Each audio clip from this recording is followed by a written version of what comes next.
करुणा सिंधो दीनबंधो जगत्ते गोपेश गोपिका कांत राधा कांत नमोस्तुते। तप्त कांचन गौरांगी राधे वृंदावनेश्वरी वृषभानुसुते देवी प्रणमामि हरिप्रिये। भक्त्या विहीनापराध लक्षये क्षिप्ताश्च कामादितरंग मध्य कृपामयी त्वां शरणं प्रपन्ना वृंदे नुमस्ते चरणारविन्दम्। जय श्री कृष्ण चैतन्य प्रभु नित्यानंद श्री अद्वैत गदाधर श्रीवासादि गौर भक्त वृंद। हरे कृष्ण कृष्ण कृष्ण हरे हरे, हरे राम राम राम हरे हरे।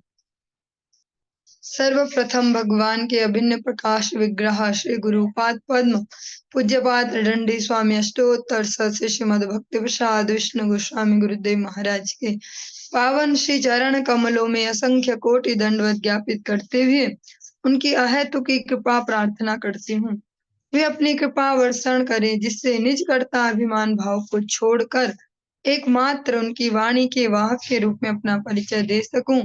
परम गुरुदेव नित्य लीला पृष्ठों विष्णुवासी श्रीमद भक्ति दयित माधव गोस्वामी महाराज, परमेष्ठी गुरुदेव जगत गुरु भक्ति सिद्धांत सरस्वती गोस्वामी ठाकुर प्रभुपाद व समस्त गुरु परंपरा जय युक्त हो। सपार्षद श्रीमद नित्यानंद प्रभु श्री गौर हरि वृंदावन बिहारी श्री राधा गोपीनाथ भगवान जय युक्त हो, जो हम सभी पर अपनी कृपा वर्षण करे जिससे भगवान के पवित्र नाम और हरि गुरु वैष्णव सेवा में हमारी रुचि उत्पन्न हो सके। आज हम श्रवण करेंगे श्रीमद् भागवतम के अंतर्गत पंचम अध्याय, पंचम स्कंद और उसका भी पंचम अध्याय, और आज जो श्लोक से हम प्रारंभ करें वो भी पंचम ही है। पांचवें श्लोक से आज हम श्लोक संख्या 5 नंबर श्लोक से आज हम प्रारंभ करने जा रहे हैं। ओम नमो भगवते वासुदेवाय, ओम नमो भगवते वासुदेवाय, ओम नमो भगवते वासुदेवाय। हम जो प्रसंग श्रवण कर रहे हैं, भगवान ऋषभ देव अपने 81 पुत्रों को उनको सदुपदेश दे रहे हैं इस मनुष्य जीवन की सार्थकता के लिए। इस प्रसंग को हम श्रवण कर रहे हैं। पराभवस्तावद् बोध जातो यावन्न जिज्ञासात्म तत्त्वम् यावत् क्रियास्तावदिदं मनो वै कर्मात्मकं येन शरीर बंधः। भगवान ऋषभ देव कहते हैं, जब तक जीव आत्म तत्व के विषय में जिज्ञासा नहीं करता, चाहे वह पाप हो या पुण्य, तब तक उसे अज्ञान जन्य कष्ट भोगने पड़ते हैं और उसकी पराजय होती रहती है। कर्म का फल मिलता ही है, चाहे वह पाप हो या पुण्य। यदि मनुष्य किसी कर्म में व्यस्त रहता है तो उसका मन सकाम कर्म में रंगा हुआ कहा जाता है। जब तक मन अशुद्ध रहता है, चेतना अस्पष्ट रहती है, और जब तक मनुष्य सकाम कर्मों में लगा रहता है तब तक उसे देह धारण, भौतिक देह धारण करनी पड़ती है। इसीलिए जो कह सकते हैं भारतीय जो दर्शन है सनातन संस्कृति का, वो प्रारंभ होता अथा तो ब्रह्म जिज्ञासा। पहले जिज्ञासा तो करें कि कौन है भगवान, कैसे भगवान, कहाँ रहते हैं, हमारा उनसे क्या संबंध है। जब ये जिज्ञासा जीवन में उत्पन्न होगी तब जाके जीवन एक सही मार्ग पर आगे चल पाएगा। और जो भी हम कुछ करते हैं, कोई भी मनुष्य ऐसा नहीं है, कितना ही आलसी हो, आलसी से आलसी मनुष्य भी कोई भी मनुष्य कर्म शून्य नहीं है, कुछ ना कुछ तो वो कर ही रहा। अगर वो आलस भी कर रहा तो वो भी कुछ कर ही तो रहा, वो आलस भी किसी क्रिया में ही है। तो बिना क्रिया का कोई नहीं है। और जो भी हम कुछ कर रहे हैं उसको मेनली दो कैटेगरी में डाल सकते हैं, पाप और पुण्य। कुछ कर्मों से हमें पुण्य जमा होंगे, कुछ कर्मों से हमें पाप जमा होंगे, और उन दोनों के रिजल्ट निकलेंगे ही। उनके फलस्वरूप ही हम अनेक अनेक भौतिक जीवन शरीर हमें ग्रहण करने ही पड़ते हैं, चाहे मर्जी हो ना हो।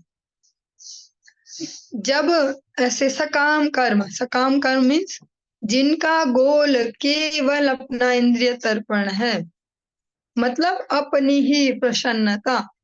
जब तक हम इन कर्मों में लगे रहेंगे तो इन कर्मों के इम्प्रेशन से, छाप से मन अशुद्ध हो जाता है। और अशुद्ध मन जब तक रहेगा तब तक जो चेतना है, मन को आप सभी समझते हैं, हम सभी एक्सपीरियंस करते हैं मन को, भले वो दिखता नहीं है। और एक हो गया चेतना, किस प्रकार का हमारा चिंतन है, हमारे जो विचार है वो कैसे हैं, हम अपने जीवन को किस डायरेक्शन में डाल रहे हैं, किस ओर से ढाल रहे हैं। जिसका मन अशुद्ध है तो चेतना भी अस्पष्ट रहेगी। अस्पष्ट मीन्स वहां फिर जो हमारी मनुष्य चेतना है कि हम सबसे उच्च श्रेणी के जीव हैं, ये वाली छुपी रहेगी, ढकी रहेगी। चेतना स्पष्ट रहेगी, कभी किसी पशु तुल्य हो जाएंगे, कभी किसी पशु तुल्य हो जाएंगे। और इसके चलते फिर नवीन नवीन देह, नई नई देह हमें भौतिक देह प्राप्त होती रहती हैं। एवं मनः कर्म वशं प्रयुक्ते अविद्ययात्मन्युपधीयमाने प्रीतिर्न यावन्मयि वासुदेवे न मुच्यते देह योगेन तावत्। जब जीवात्मा तमोगुण से आच्छादित रहता है तो वह न तो आत्मा को और न परमात्मा को समझता है, और उसका मन सकाम कर्म के वशीभूत रहता है। अतः जब तक मुझ वासुदेव में प्रीति नहीं होती तब तक उसे बारंबार देह बंधन को स्वीकार करने से छुटकारा नहीं मिल पाता। हमारा आराम से एक बार फिर से इसको उच्चारण करते हैं और समझने का प्रयास करते हैं। जब जीवात्मा तमोगुण से आच्छादित रहता है तो वह न तो आत्मा को और न परमात्मा को समझता है, उसका मन सकाम कर्म के वशीभूत रहता है। और भगवान इलाज भी साथ साथ बता रहे हैं। अतः जब तक उसकी मुझ वासुदेव में प्रीति नहीं होती तब तक उसे बारंबार देह बंधन को स्वीकार करने से छुटकारा नहीं मिल पाता। भगवान ऋषभ देव स्वयं भगवान के अवतार हैं, और इसी प्रकार से वो कह भी रहे मुझ वासुदेव। यहाँ पर वासुदेव शब्द यूज किया गया क्योंकि चरम लक्ष्य जो है आध्यात्मिक जीवन का वह भगवान श्री कृष्ण। इसीलिए हम स्पष्ट देखेंगे कोई से भी भक्त है जहां पर भी ऐसी बात चल रही है, चाहे वो प्रहलाद जी हो तो उन्हें स्पष्ट फिर वो ऐसे ही शब्दों को यूज करें जो भगवान श्री कृष्ण को संबोधित करते हैं। मतिर न कृष्णा पर तो स्वतो वा। वैसे देखा जाए तो जो प्रहलाद महाराज है वो सर्वव्यापक विष्णु तत्व जो है भगवान नारायण उनके आराधक हैं। वो इसी रूप में भगवान की आराधना करते कि भगवान सब जगह विराजमान है। विष्णु मीन्स व्यापक इस स्वरूप को। और जब वो इस प्रकार से कहते हैं अपने पिताजी को तो वहां स्पष्ट कहते हैं मतिर्न कृष्णा। और यहाँ पर भी स्पष्टतया वासुदेव शब्द को यूज किया गया, वासुदेव जी के जो पुत्र हैं। और वासुदेव शब्द का एक दूसरा मीनिंग है सर्वव्यापक। इस वे से भी कह सकते हैं, उनको कह रहे। वो कहते हैं जब तक मुझ वासुदेव में प्रीति नहीं होती तब तक बार बार जो देह बंधन है इसको स्वीकार करने से छुटकारा नहीं मिल पाता। इस जगत में हम देखते हैं अनेक अनेक मनुष्य अपने जीवन में जब भीषण भीषण प्रतिकूलताएं आ जाती है जो उन्हें लगती है भीषण, ये भी समझेंगे, क्योंकि कई बार हम देखते हैं बहुत छोटी बात पर भी लोग बड़े बड़े स्टेप ले लेते हैं, तो जो उन्हें लगती है भीषण, ऐसे में क्या करते हैं, शरीर हत्या करते हैं, जिसको कहते हैं आत्महत्या इस जगत में। शरीर देह को छोड़ना चाहते हैं कि सारे झंझट निपट जाएंगे, बस ये शरीर निपट जाए। पर क्या वास्तव में ऐसा है कि शरीर छूटते सब झंझट निपट जाए? अगर ऐसा होता तो अनेक अनेक परंपराएं न चल रही होती जो शरीर छूटने के बाद भी किए जाते हैं। शरीर छूटने से छुटकारा नहीं होगा, वरन उस शरीर का सदुपयोग करने में लग जाएं, तो फिर हम छुटकारे की ओर बढ़ पाएंगे। भगवान स्पष्ट कहते हैं कि जो छुटकारा पाने वाला जो कंसेप्ट है, इसका सबसे बड़ा जो बोल सकते हैं, इसमें सबसे मेन पॉइंट है या सबसे महत्वपूर्ण जो बिंदु है, वो क्या है? भगवान में प्रेम। छुटकारा पाने के सारे उपाय में सबसे ऊपर यही उपाय है। बाकी सारे उपाय में और बांधने वाले हैं, जो कर लेते हैं ना, कभी आत्महत्या कर लेते हैं जिसको हम कहते हैं सुसाइड, शरीर को नाश कर देते हैं अनेक अनेक प्रकार से। कोई बच्चा, उसके नंबर अच्छे नहीं आए, या घर में कोई किसी ने बहुत बुरा बोल दिया कुछ है, तो वो अचानक अचानक परेशान हुआ, फिर सोशल मीडिया चलाए, तो जैसा उसके दिमाग में चल रहा है उससे रिलेटेड ही वहां पे निकलेगा कुछ ना कुछ, ये पक्का है।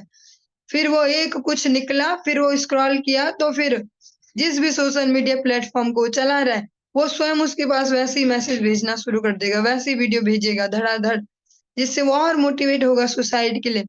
इस बारे में अनेक अनेक जो सोशल मीडिया प्लेटफॉर्म है, विदेशों में उन पर केस भी चल रहे हैं अनेक अनेक अभिभावकों द्वारा, कि आपने हमारे बच्चों को इस प्रकार से उत्साहित किया कि वो आत्महत्या के लिए प्रेरित हुए। क्योंकि आज की डेट में बहुत बड़ा रोल है सोशल मीडिया। अब जब भी कोई ऐसी चर्चाएं होंगी आध्यात्मिक भी, तो बिना सोशल मीडिया को उसमें बीच में लाए तो चर्चा पूर्ण नहीं हो पाएगी, क्योंकि उसका बहुत बड़ा रोल है। फिर इसी प्रकार से वीडियोस दिखेंगे, व्यक्ति कर लेगा सुसाइड कमिट, लेकिन क्या उससे छुटकारा हो जा रहा? उससे हमने एक और बड़ा बंधन बांध लिया। जो आत्महत्या, उससे जो दुर्गति प्राप्त होगी, अब उसके लिए भी अन्य उपाय करेंगे, तब हमें छुड़ा पाएंगे। अब हमारे हाथ में कुछ भी नहीं है। कभी कभी गुरुदेव अपने कथा प्रसंगों में इस प्रकार से भी कहते हैं कि जब बहुत अति हो जाए, जीवन कुछ ज्यादा मुश्किल हो जाए और लगे शरीर छोड़ दे, तो शरीर छोड़ने से बढ़िया कहीं भी चले जाएं, धामों में इधर उधर कहीं भी भिक्षा मांग के अपना गुजारा करें और अपने कर्म फलों को भुगतें। इस प्रकार से वो शरीर जब खुद से छूटेगा, तो उन कर्म फलों से भी हम फ्री हो पाएंगे। पर जबरदस्ती कोशिश करेंगे शरीर नाश करके छुटकारा हो जाए, तो बहुत मुश्किल है। भगवान ऋषभदेव बहुत सुंदर सा इसके लिए उपाय बताते हैं। भगवान वासुदेव में प्रीति, और श्रीमद भगवद गीता में भगवान श्री कृष्ण भी इस प्रकार से जो ये वासुदेव में प्रीति है, ये कितनी दुर्लभ है, इसको बताते हैं। बहु नाम जन्म नामन्ते ज्ञानवान प्रपद्यते वासुदेव सर्वमिति सा महात्मा सुदुर्लभ।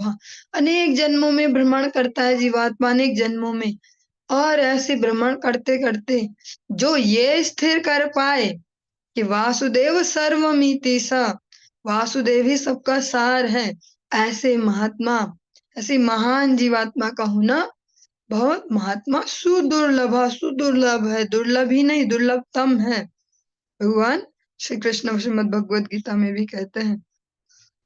ये सारे उपदेश भगवान ऋषभ देव अपने पुत्रों को दे रहे हैं। यहाँ पर ऐसा नहीं है कोई संत बैठे हैं और किसी जनता को उपदेश कर रहे हैं। यहाँ पर भगवान ऋषभ देव स्वयं अपने पुत्रों को उपदेश कर रहे हैं, तो वो उन्हें मिसगाइड तो नहीं करेंगे। ऐसे ही हमने एक और प्रसंग सुना, भगवान कपिल अपनी माता को, देवहूति मैया को गाइड करते हैं। वहां पर भी हमने इसी प्रकार से सेंसिटिव प्रसंग सुना है।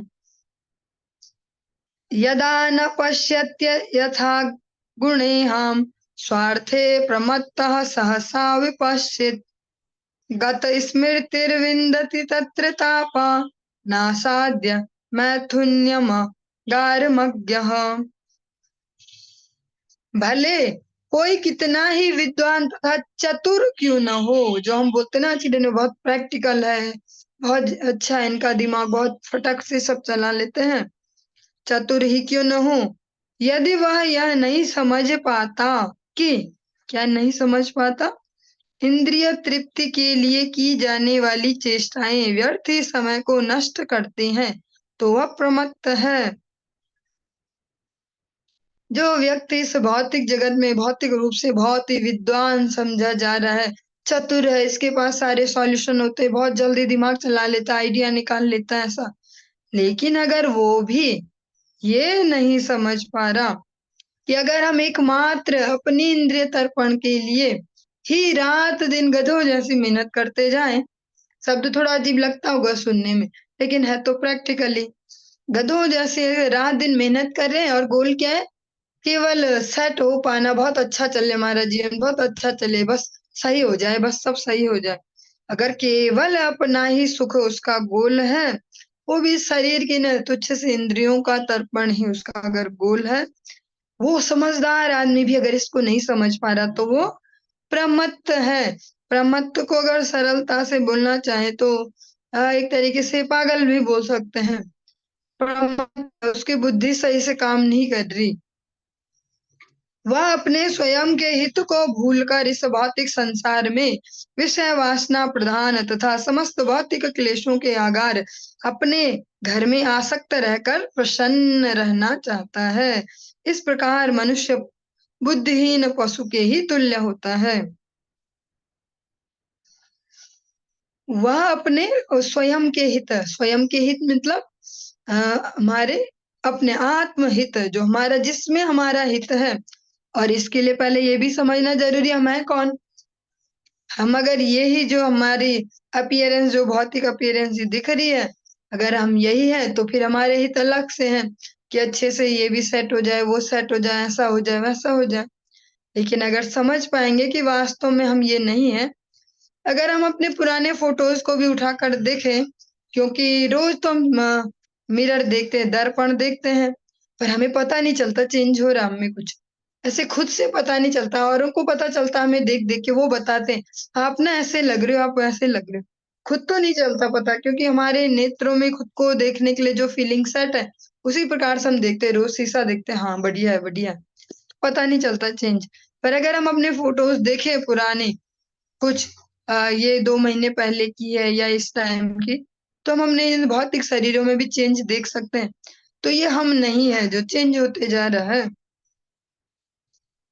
और फिर जिज्ञासा करें कि हम हैं कौन वास्तव में, और अगर आंसर ढूंढ पाए और तब ढूंढे कि हमारा वास्तविक हित किसमें है, और अगर तब जाके हम अपने मंगल की ओर बढ़ पाएंगे। लेकिन भगवान ऋषभ देव कहते हैं, जो अपने इन वास्तविक हित को भूल जाता है कि मेरा वास्तविक हित किसमें है, और केवल जो ये भौतिक संसार है,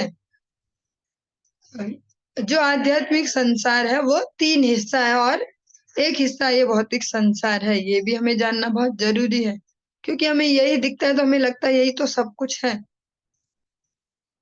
यही इस भौतिक संसार में विषय वासना प्रधान तथा समस्त भौतिक क्लेशों के आगार। ये क्या है? भौतिक क्लेशों का आगार। आगार मीन्स जहां से वो उत्पन्न हो रहे हैं, उद्गम स्थल। तो ये जो जगत है, जो भी दिख रहा है भौतिक संसार, ये अनेक टाइप के क्लेशों का उद्गम स्थल है।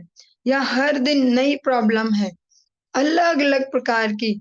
हम जब सुनते हैं किसी के बारे में या कोई बताता है, अलग अलग प्रकार के फ्लेवर नहीं चलते पता, अरे इनकी ऐसी समस्या, चलो हमारी तो नहीं है ऐसी।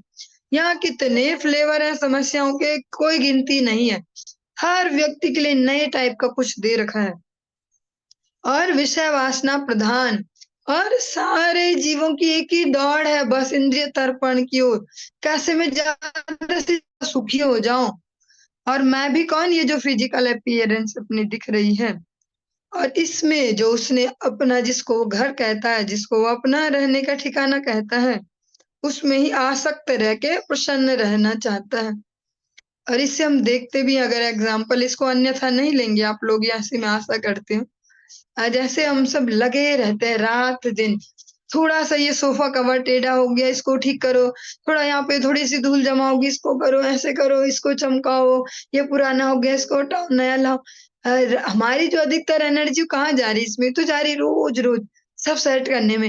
यहाँ पे थोड़ा सा ऐसे हो गया, जरा वहां पे वैसा हो गया, इसी में ही रात दिन दौड़ते जा रहे। कभी कभी तो इतना लग जाएंगे कि खाने पीने की भी शुद्ध नहीं होगी। हाँ, रात दिन इसको ही सेट करना चाह रहे हैं, और अपने जीवन की आयु को नहीं देख पा रहे कि आयु रोज क्षीण हो रही है। हम कहीं तो बढ़ रहे हैं, पर कहाँ बढ़ रहे कुछ पता नहीं। जितना व्यक्ति के जीवन की आयु बढ़ते जा रही है, वो और उतना आसक्त होते जा रहा है। नई जनरेशन के पीछे भी ना कड़ करेगा, देखो हमने इतनी मेहनत से जोड़ा, तुमने ऐसा कर दिया, तुम ऐसे करते हो, तुम ध्यान नहीं देते, जिसको कमाते कमाते आफत आती है उसको पता चलता है, ऐसे ऐसे डायलॉग्स। आप इसमें बुरा नहीं मानेंगे कोई भी, इसको समझने का प्रयास करेंगे। इस प्रकार से ही चल रहा है। तो उससे क्या जो लक्षित हो रहा है, जो शो हो रहा है, वो क्या है? इतना हम उसमें और घुसते जा रहे हैं, और डूबते जा रहे हैं कि भैया हमने बहुत झक मारी और इन्होंने तो झक ही नहीं मारी। तो इन्हें कोई दर्द ही नहीं है, इन्होंने कौन से पसीना बहाया, कौन सी इन्होंने मेहनत की, हमने तो अपने ऐसे इच्छाएं मार मार के सब जमा किया, ऐसा बनाया। तो वो और आसक्त रहकर प्रसन्न रहना चाहता है। ये कि मैं नहीं कह रही हूँ, जो अभी हम सुन रहे थे वो मेरे वचन नहीं है, एग्जाम्पल मैंने दिया सरल करने के लिए। वचन है भगवान ऋषभ देव के। इस प्रकार मनुष्य बुद्धिहीन पशु के ही तुल्य रहता है। मनुष्य भी कैसा प्रतीत होता है फिर, कि जैसे पशु हैं उनका भी रात दिन इसी सेटिंग में लगे हैं। पक्षियों को देखते हैं हम, उनका कितना डिसिप्लिन है अपने जीवन को सेट रखने के लिए। सुबह सुबह हर दिन एक ही टाइम पे वो उड़ चलते हैं अपने घोंसलों से, दिन भर अच्छे से मेहनत करते हैं, और बहुत अच्छे से भी मेहनत करते हैं। ऐसा एग्जाम्पल, जैसे आप रोज रोज उनके लिए कुछ डाल रहे हो, चावल वावल, और कुछ फलों का सीजन आ जाए, तो ऐसी भी स्टेज आ जाती है। और प्रैक्टिकली हमने भी देखा अपने यहाँ पर आंगन में जैसे डालते हैं, 2-4 दिन आते हैं वो पक्षी, और उन्हें जैसे कुछ नया ऑप्शन मिलता है, कहीं कुछ बढ़िया और खाने को होगा, यहाँ के चावल छोड़ के वो वहीं जाएंगे। और फिर टाइमिंग वापस लौटने की वो भी उनकी बहुत सेट होती है, इसी टाइम पे रोज घर निकल जाना है हमने। वो फिर वहां ज्यादा लालच नहीं करेंगे, कुछ नहीं, वो अच्छे से अपने संसार को चला रहे हैं। घोंसलों की देखभाल करते हैं, अगर पुराना हो रहा है तो रिपेयर करते हैं, सब करते हैं वो अच्छे से। ऐसी और जानवर और भी सब कर रहे हैं। तो अगर मनुष्य भी केवल यही कर रहा है, रोज अपना घोंसला ही रिपेयर कर रहा है, ये सेटिंग वो सेटिंग, और इसमें से जो उसका मेन गोल है, जिसके लिए अलग से ये व्यवस्था दी गई, जिसको मनुष्य शरीर कहते हैं, अगर उस पर फोकस नहीं है उसका, तो उसकी तुलना फिर यहाँ पर भगवान ऋषभ देव करे बुद्धिहीन पशु से। फिर वो दिख तो मनुष्य रहा है, लेकिन पशु तुल्य ही है। और इस सब में ऐसा नहीं कहा जा रहा, अगर आज के डेट में फिर प्रैक्टिकली भी हमें देखना होगा फॉर्मूला अप्लाई करके। ऐसा नहीं बोल रहे कि आप साफ सफाई नहीं करें, घर की चीजों को मेंटेन ना करें, पर इसको ही ना करते रह जाएं कि सुबह से और रात दिन हो गया, हमें खाने पीने की सुध नहीं, हम लगे हुए इसमें ही, हमें भजन को भी समय नहीं। यार इतना काम है, इतना काम है, माला कब करेंगे, टाइम ही नहीं है, माला कब करेंगे, आज तो ना इतना काम था, रो नहीं पाई। तो ये वाली नौबत नहीं आनी चाहिए, क्योंकि किसी भी क्षण सच में ही हम में से कोई भी जा भी सकता है। तो हर दिन इस प्रकार से थोड़ा प्रिपेयर रहना होगा कि चलो आज का कोटा तो पूरा हो रखा, अगर आज चले भी जाते हैं तो देखी जाएगी। पुंसा स्त्रिया मिथुनी भावमेतं तयोर्मिथो हृदय ग्रंथिमाहु अतो ग्रह क्षेत्र सुप्ताप्त वित्तैर्जनस्य मोहो अयमहं ममेति। स्त्री तथा पुरुष के बीच का आकर्षण भौतिक अस्तित्व का मूल नियम है। इस भ्रांत धारणा, जिसके फल स्वरूप स्त्री तथा पुरुष के हृदय परस्पर जुड़े रहते हैं, मनुष्य अपने शरीर, घर, संतान, स्वजन तथा धन के प्रति आकृष्ट होता है। इस प्रकार वह जीवन के मोह को बढ़ाता है, और मैं और मेरा के संदर्भ में सोचता है।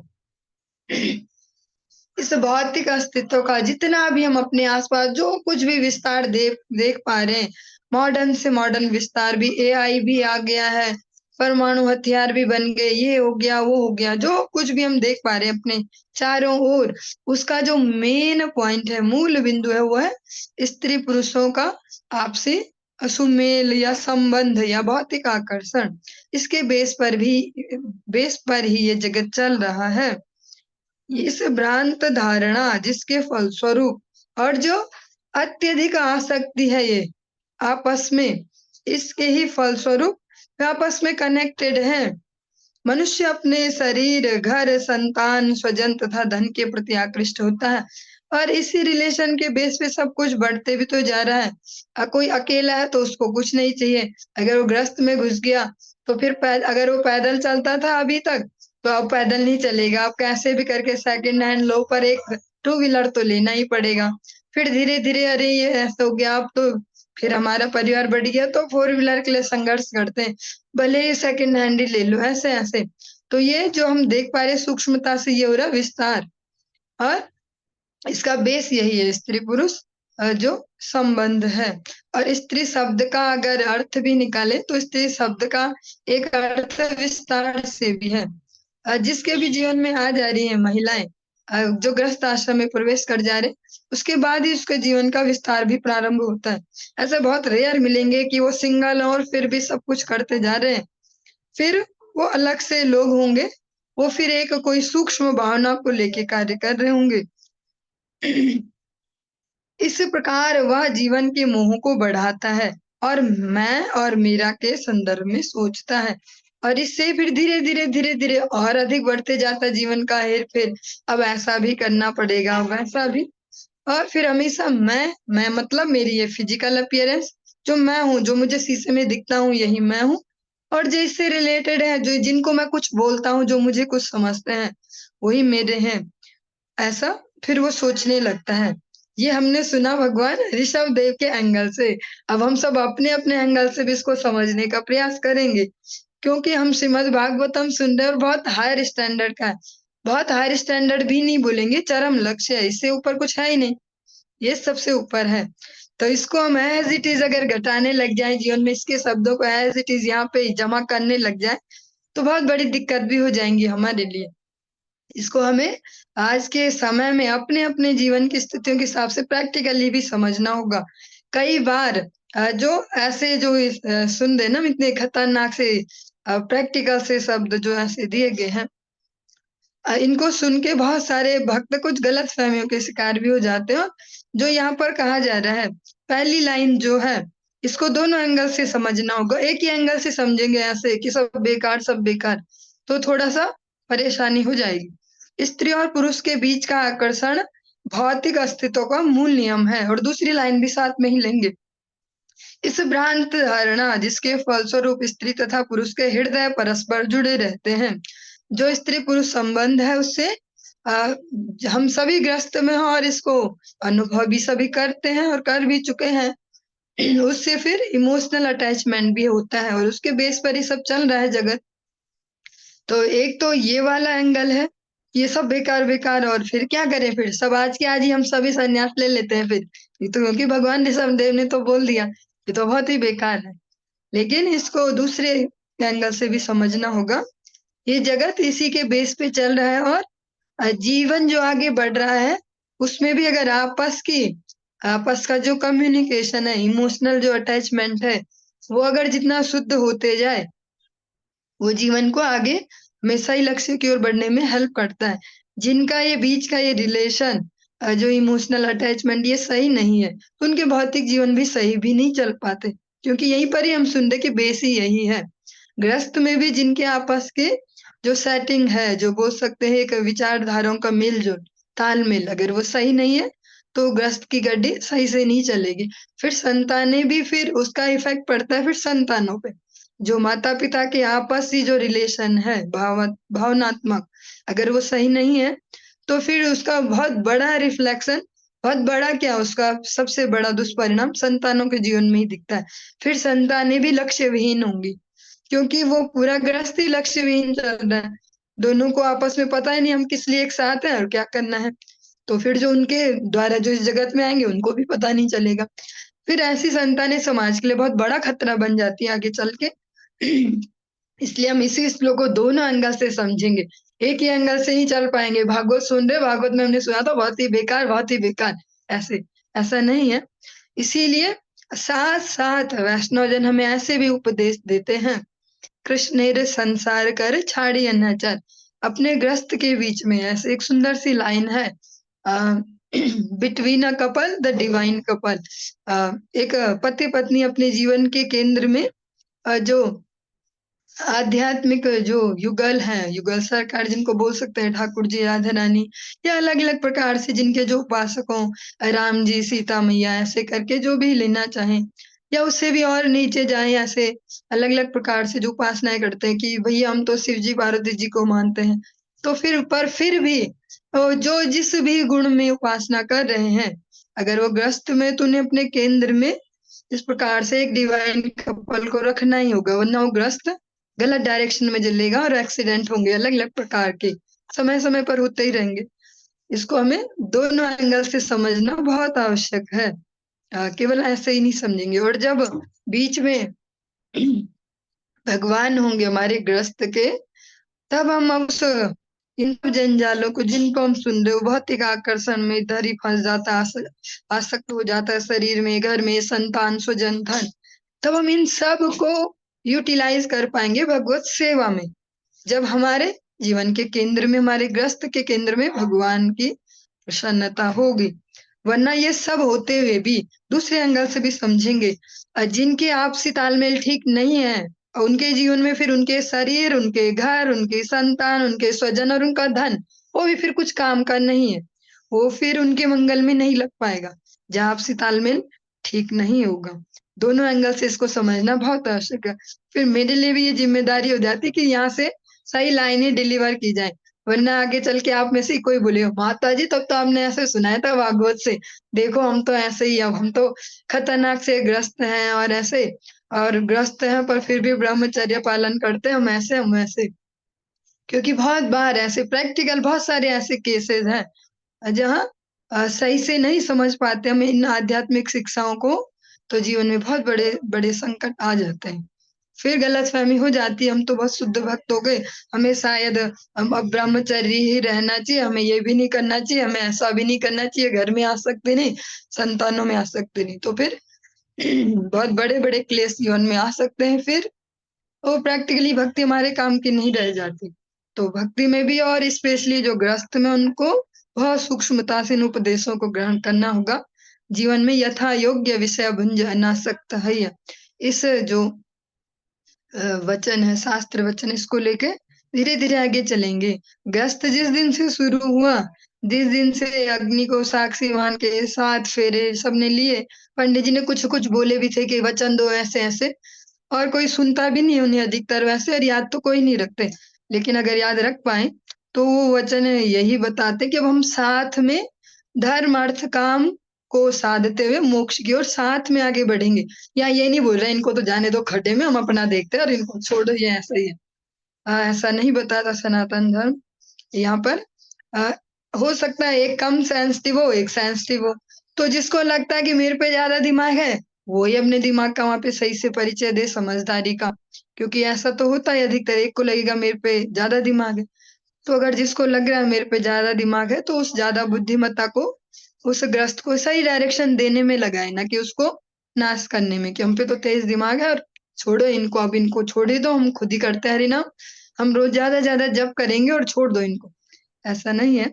ग्रस्त का एक अपनी मर्यादा है, और धीरे धीरे हम उसको पालन करते हुए गुरु वैष्णव के अनुगत्य में, क्योंकि जो भी हम अपनी भक्ति में जो जो भी रोज कर रहे हैं ना प्रैक्टिकली, उससे केवल हमारी आइडेंटिटी को खतरा नहीं है, या वही नहीं अच्छी हो रही, साथ साथ जिनके अनुगत्य में हम चल रहे हैं, उनकी आइडेंटिटी पे भी क्वेश्चन उठते हैं अगर हमारा आचरण सही नहीं है। इसलिए जो भक्ति में आ गए गलती से या जैसे भी किसी ने खींच के लाए, पर उसके बाद हमारा बहुत बड़ा कर्तव्य है कि हम अपने आचरणों को फिर से ठीक से रखें, जीवन को सही से पालन करें, क्योंकि हमारे आचरणों से जो हमारे गुरुदेव हैं, गुरुवर्ग हैं, वैष्णव जन हैं, भगवान हैं, उन सब का भी सम्मान जुड़ा होता है। चलिए, यदा मनोहृदय ग्रंथिरस्या कर्मानुबद्धो दृढ़ आश्लथेत, तदा जनः संपरिवर्तते अस्मात् मुक्तः परम यात्यति हाय हेतुम। जब पूर्व कर्म फलों के कारण भौतिक जीवन में उलझे हुए व्यक्ति के हृदय की मजबूत गांठ ढीली पड़ जाती है तो वह घर, स्त्री तथा संतान के प्रति अपनी आसक्ति से विमुख होने लगता है। इस प्रकार उसका मोह मैं तथा मेरा टूट जाता है, वह मुक्त हो जाता है और उससे दिव्य लोक की प्राप्ति होती है। जब ये भौतिक आसक्ति की जो गांठें हैं वो ढीली होंगी तो वो दिव्य स्थिति की ओर आगे बढ़ेगा। लेकिन इसको हम रिजिडली बिना आध्यात्मिक जीवन के नहीं कर सकते। इसके लिए बहुत परम आवश्यक है जो आध्यात्मिक जन है, जिन्होंने भगवान को सरेंडर किया है सही रूप में, उनका अनुगत्य इसमें बहुत ज्यादा आवश्यक है। एक अगर एक ईमानदार संत आपके जीवन में है तो आप ठीक से समझ पाएंगे इस जीवन को अलग-अलग एंगल से, और फिर बहुत अच्छा भी लगता है ऐसे देख के कि अरे अब हम ऐसा भी सोच पा रहे हैं। वरना देखो जीवन की दौड़ तो ऐसी भगदड़-भगदड़ चल रही समाज में, पर हम ऐसे भी सोच पा रहे हैं। तो वो कृपा है उन महत जनों की, क्योंकि वो ईमानदारी से कर रहे हैं भगवत भक्ति, तो उनके आशीर्वाद से हमारे लिए ईज़ी हो जाता है अपने दृष्टिकोणों को थोड़ा ब्रॉड कर पाना, थोड़ा व्यापकता से देख पाना। वरना अगर हम केवल अपने आस-पास देखें और सोशल मीडिया पे सुने, तो वो तो कहीं भी वहाँ पर ऐसे ये वहाँ ये कहीं ऐसा नहीं सुनाई देगा हमें कि पेशेंस रखना चाहिए, थोड़ी बुद्धिमत्ता दिखाएँ, ऐसा कुछ। वहाँ हम अधिकतर ऐसे ही मोटिवेट होते हैं कि छोड़ो, सब अपने-अपने पे सब ना वो इंडिपेंडेंट हो जाओ, सब ऐसे और अपनी इज़्ज़त खुद से बनाइए और कहीं पे आपको ज़्यादा झुकने की ज़रूरत नहीं है, ज़्यादा टॉलरेट करने की ज़रूरत नहीं है। कहीं भी वो इस प्रकार से एक्साइटेड करेंगे कि छोटे-छोटे जो मिसअंडरस्टैंडिंग हो वो भी हमें बड़े-बड़े क्लेश लगेंगे, बड़े-बड़े अत्याचार दिखने लग जाएँगे। तो अगर हम भौतिक जगत से शिक्षा लेना चाहेंगे जीवन को सही करने की, तो जीवन और खराब होते जाएगा। जब हम ऐसे आध्यात्मिक जो महापुरुष हैं, जो भगवान के लिए ईमानदारी से सेवा कर रहे हैं, जिनके जीवनों का एक-एक सेकंड भी भगवान की सेवा में ही जा रहा है। उनके अनुगत्य में चलेंगे तो सही एंगल से समझ पाएँगे। कभी-कभी होता है ना किसी ने हमें वो दे दिया, ऐसे एक ग्लास दे दिया जिससे हम बड़ा करके ऐसे देख सकते हैं लेंस, और वो कोई हमें दे दे तो हमें छोटी-सी परेशानी भी बहुत बड़ी दिखेगी। आप टॉलरेट नहीं कर सकते, अब तो भागो, अब ऐसा करो, तोड़ा-फोड़ी जीवन में, रिलेशनशिप में ऐसे। पर ऐसा नहीं है जब हम सूक्ष्मता से, सरलता से देखें। इसीलिए श्रीमद् भागवतम इतना इम्पोर्टेंट है और गृहस्थों के लिए सबसे ज़्यादा इम्पोर्टेंट। आप सुनते हैं संतों के मुख से भी कि चातुर्मास्य नियम बहुत इम्पोर्टेंट है, साधुओं के लिए हो ना हो, गृहस्थों के लिए बहुत आवश्यक है। क्यों कहते हैं वो ऐसे? क्योंकि गृहस्थ जीवन में सबसे ज़्यादा झमेला है, सबसे ज़्यादा चैलेंजेज़ है। हर सेकंड या नए टाइप के चैलेंज हैं। समाज जैसे-जैसे विकास की ओर आगे बढ़ रहा है सो कॉल्ड, अनेक-अनेक झमेले, अनेक-अनेक प्रकार की नई-नई प्रकार की समस्याएँ। तो गृहस्थों के लिए इसलिए परम आवश्यक है ये। श्रीमद् भागवतम को समझना, उसके उसके अनुगत्य में जीवन जीना, भगवान नाम का आश्रय, और जो वैष्णव जन हमें अनुशासन देते हैं उसको पालन करना। वरना सबसे ज्यादा दुर्गति भी ग्रस्त की ही है। हंसे गुरामयि भक्त्यानुवृत्त्या वितृष्णया द्वन्द्वतितिक्षया च सर्वत्र जन्तोर्व्यसनावगत्या जिज्ञासया तपसेहानिवृत्तया।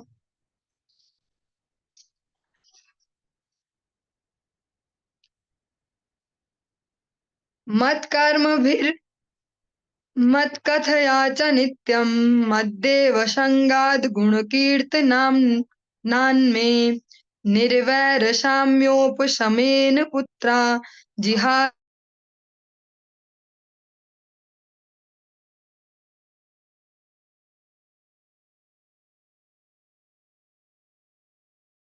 सद्यक् सच्छ्रद्धया ब्रह्मचर्येण सस्वद् असम्प्रमादेन यमेन वाचाम् सर्वत्र मद्भावविचक्षणेन ज्ञानेन विज्ञानविराजितेन योगेन धृत्युद्यम सत्त्वयुक्तो लिङ्गं व्यपोहेत् कुशलो अहमाख्यम। इसमें 4 जो श्लोक है इनको एक साथ लिया गया है। हे पुत्रों, तुम्हें सिद्ध गुरु अर्थात परमहंस को ग्रहण करना चाहिए। जो भगवान ऋषभ देव है स्वयं भगवान है, और उनके पिताजी ने भी, जिनको वो पुत्र रूप में प्राप्त हुए, यही किया, उन्हें गुरु अनुगत्य में दिया, और वही वो भी कर रहे हैं। अपने पुत्रों को स्वयं उपदेश करते हैं कि तुम्हें तस्मात् गुरुम प्रपद्ये, तुम्हें गुरुदेव की शरण में जाना चाहिए, किसी परम हंस की शरण ग्रहण करनी चाहिए। ये ऐसा नहीं है जैसा आज फैशन के रूप में हम देखते हैं, ये सत्संग ले लिया, वो सत्संग ले लिया, गुरु बनाए, ऐसा। ये कोई फैशन नहीं है, ये मनुष्य के जीवन की सबसे बड़ी आवश्यकता है। मनुष्य मनुष्य ही तब बन पाता है जब वो कोई परमहंस को सरेंडर कर दे। हम सभी अपने जीवनों में इसको प्रैक्टिकली देख पा रहे हैं।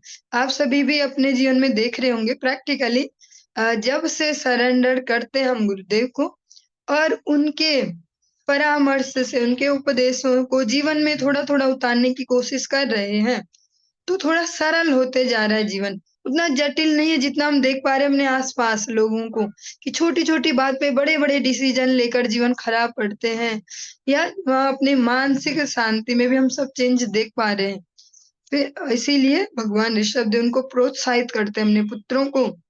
इस प्रकार तुम मुझ पूर्ण पुरुषोत्तम भगवान पर अपनी श्रद्धा तथा प्रेम रखो। तुम्हें इंद्रिय तृप्ति से घृणा करनी चाहिए तथा ग्रीष्म एवं शीत ऋतु के समान आनंद तथा पीड़ा की द्वैतता को सहना चाहिए। उन जीवात्माओं की कष्टमय दशा को समझने का प्रयास करो, जो उच्चतर ग्रह मंडलों में भी दुखी रहते हैं।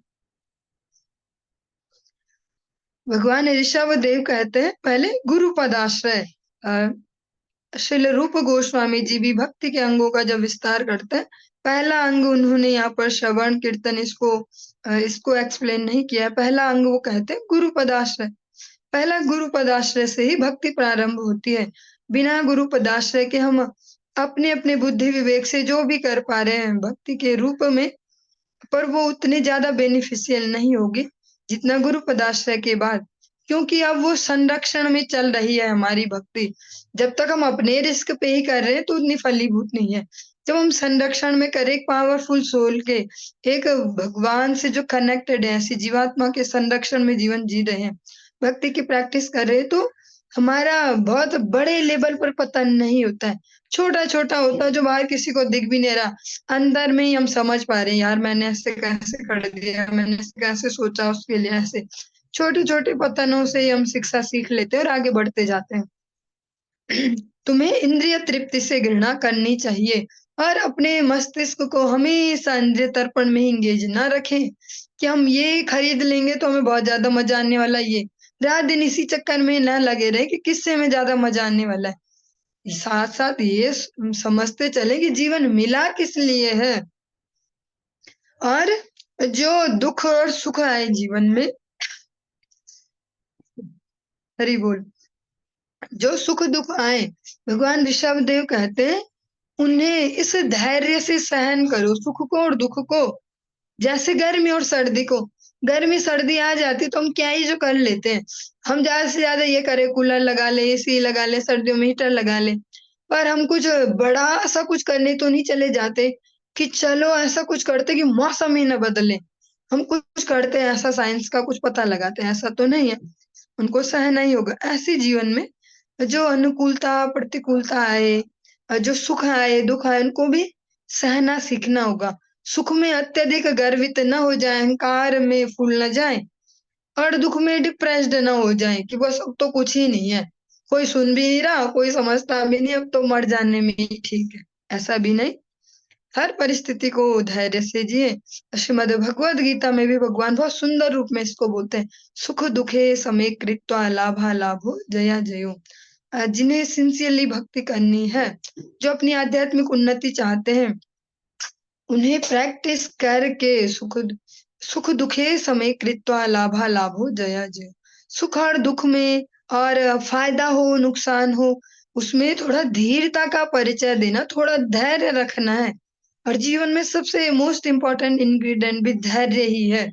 उसके ही जीवन का पकवान अच्छे से पकेगा, अच्छा सा बनेगा, जो धैर्य को अच्छे से डालेगा उसमें। धैर्य के बगैर सही नहीं बनेगा वो। और वो कहते हैं, तुम जरा विचार करो उन जीवात्माओं के बारे में जो तुमसे उच्च लोकों में, हम धरती पे अभी धरती से ऊपर जो है, पर उनके क्लेश नहीं निपटे अभी, वो वहां भी दुखी रहते हैं। हम अलग अलग प्रसंगों में सुन रहे, कोई भी तपस्या करने लगे, कुछ बढ़िया करने लगे, यज्ञ करने लगे, और देवताओं के भी जो राजा है उनमें भी सबसे पावरफुल, उनको सबसे जल्दी परेशानी शुरू हो जाती है, तो वो भी वहाँ क्लेश में ही है। तो भगवान ऋषभ देव कह रहे कि चिंतन करो जरा उनके लेवल का भी, तब हम समझ पाएंगे भौतिकता की उच्चता को पाना ही हमारा लक्ष्य नहीं है, कि अच्छा बढ़िया जीवन किसको कहते हैं। शायद एक कमरों का घर था, 2 हो जाए तो बढ़िया, 4 हो जाए और बढ़िया, होते होते अगर एक पूरा मोहल्ला ही हमें ही मिल जाए तो ज्यादा बढ़िया होगा शायद। कैसे मिल जाए वो मोहल्ला, इसको कैसे समझेंगे, क्या सबके घर हमारे हो जाएंगे ना, हम उनके श्रेष्ठ बन जाए, लीडर बन जाए, प्रधान बन जाए, वहाँ वार्ड मेंबर बन जाए, कुछ भी ऐसा ऐसा, फिर एक पूरा ना जिला ही मुझे मिल जाए, मैं तो बन जाऊं कलेक्टर, पूरा राज्य ही मुझे मिल जाए, मैं ना मुख्यमंत्री जैसा ही कुछ बन जाऊं, और कुछ पावरफुल, ऐसे ऐसे इस प्रकार से। लेकिन ये समझना होगा कि इससे हमारी भौतिक क्लेश नष्ट नहीं हो रहे। हम भौतिकता के अगर इस लाइन में देखिए कितने ऊपर भी चले जाएं, पर क्लेश खत्म नहीं हो रहे। भगवान ऋषभदेव कहते हैं थोड़ा इस बारे में भी तुम्हें सोचना चाहिए। अपने पुत्रों को कह रहे हैं सत्य का दार्शनिक तौर पर अन्वेषण करो, एक फिलोसफर जैसे खोजना शुरू करो कि वास्तविक सत्य क्या है। वास्तविक सत्य मीन्स, जब भगवान श्री कृष्ण की गर्भ स्तुति देवता गण करते हैं कंस के कारागार में, तो वहां पर भगवान को अनेक बार सत्य सत्य कहकर ही वहां पर अ, संबोधित करते हैं।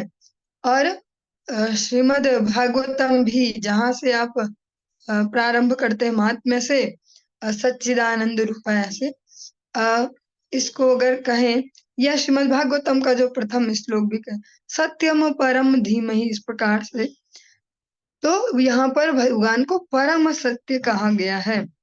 भगवान ऋषभ देव कहते हैं कि थोड़ा फिलोसफर बनो, थोड़ा ढूंढना शुरू करो कि फाइनल सत्य क्या है, जिससे आगे कोई और सत्य नहीं। बहुत सारे सत्य हैं इस जगत में, कि भैया सदा सत्य बोलो, ऐसा हम बोलते हैं सबसे लोअर कैटेगरी में, हमेशा सच ही बोलो, झूठ मत बोलो।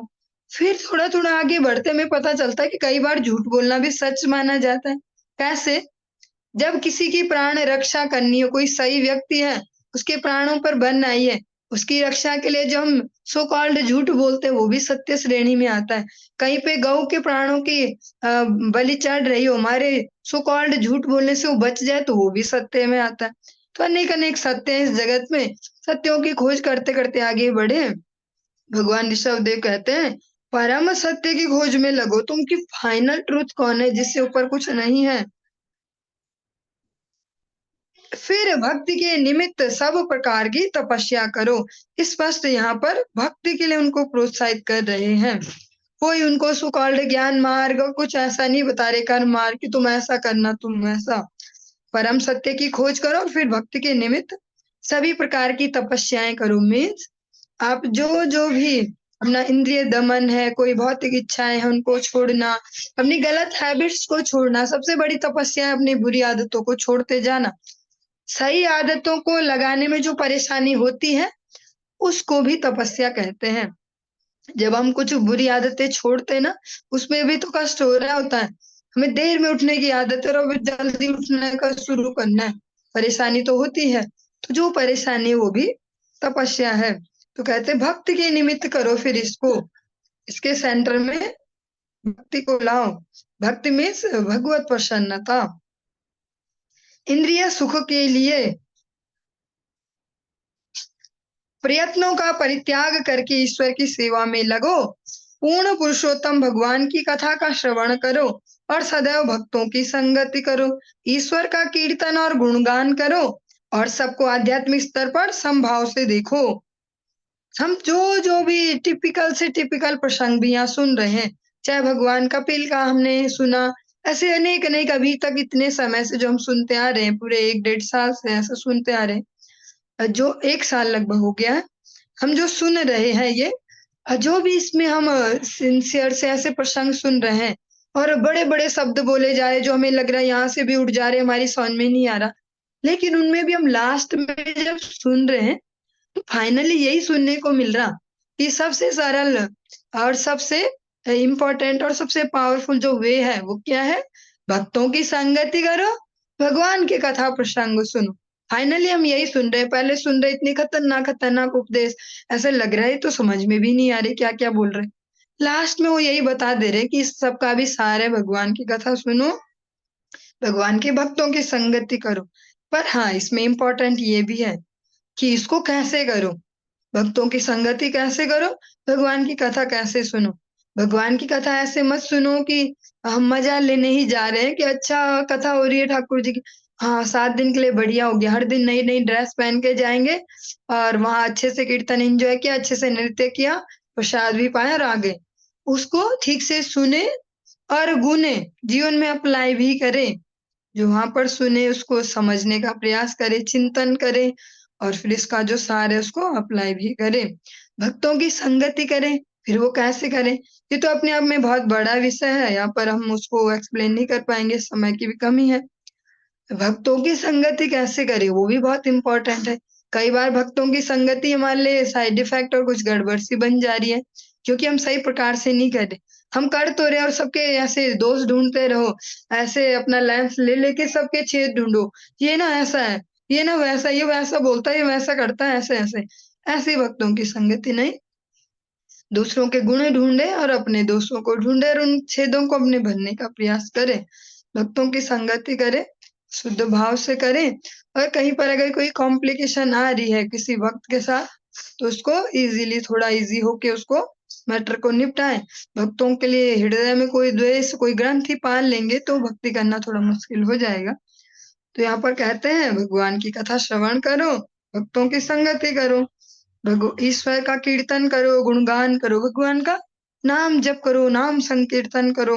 श्रीमद् भागवतम अंत में भी जब पूरा प्रसंग सुनने के बाद परीक्षित महाराज को यही कंक्लूजन दिया जाने वाला, फाइनली भी नाम संकीर्तनम यस्य सर्व पाप प्रणाशनम प्रणामो दुख समना तम नमामि हरि परम।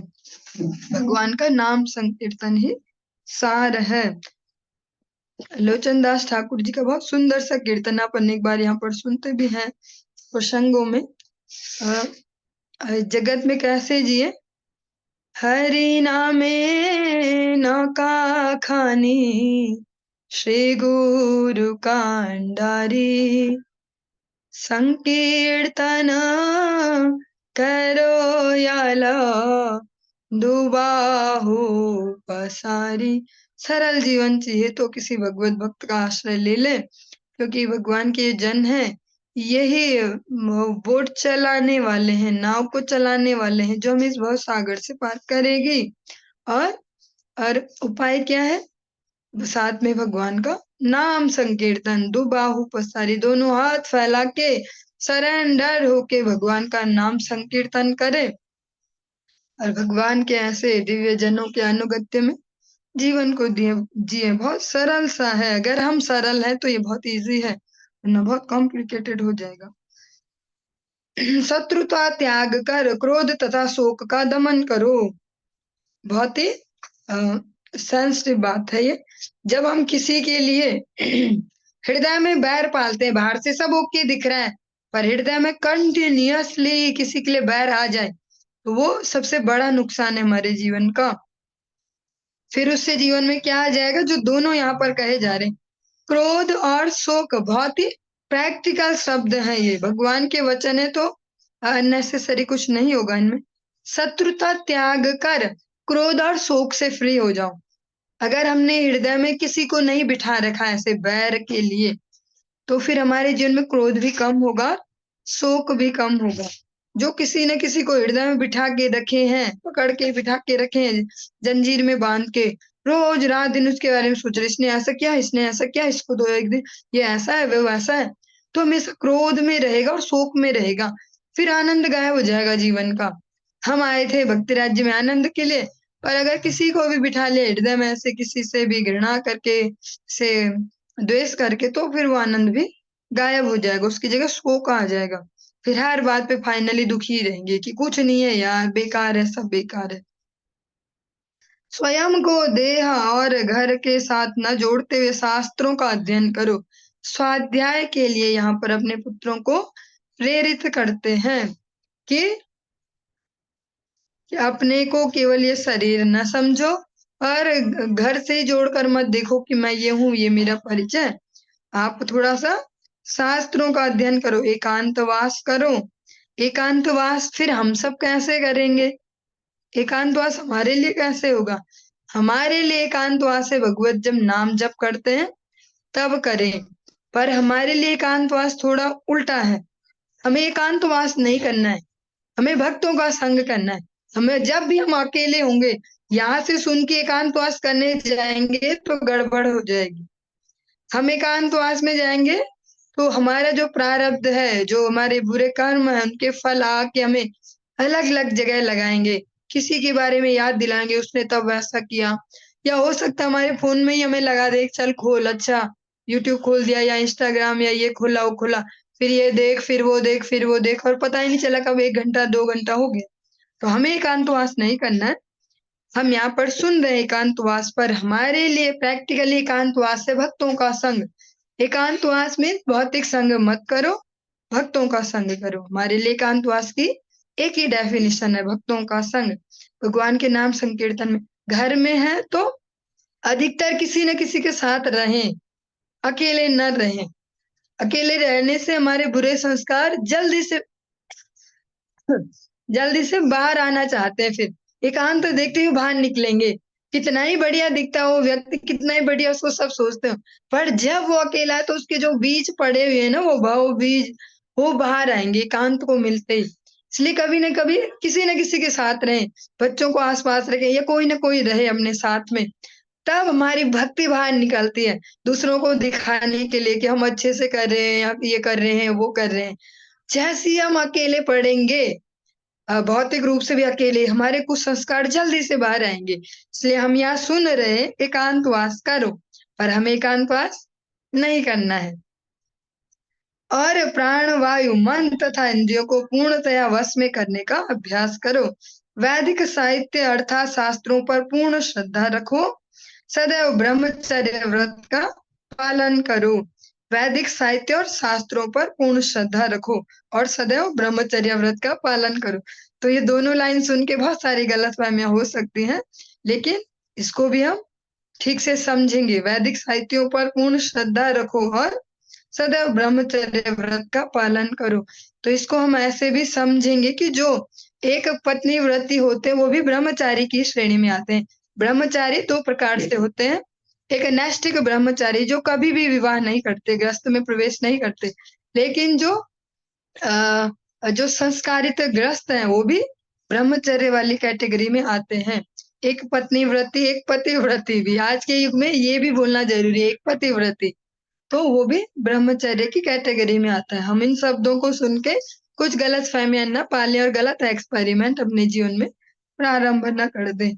अपने कर्तव्यों को करते हुए व्यर्थ की बातें करने से बचो। अपने जो भी आपके पास जो भी जिम्मेदारियां उनमें थोड़ा एंगेज रहो, साथ साथ भगवत नाम थोड़ा ये थोड़ा इसमें लगे रहो।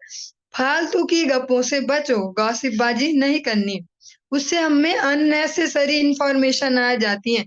किसी के साथ भी गप्पे मारने बैठेंगे, वो कुछ बताएगा उसको यहाँ घुसाएंगे। अभी बोले दादा मेरे को कि गु में हाथ पड़ा कि मेरा, बताओ, लगे सो के उठ के वहां बाड़े में मैं गए।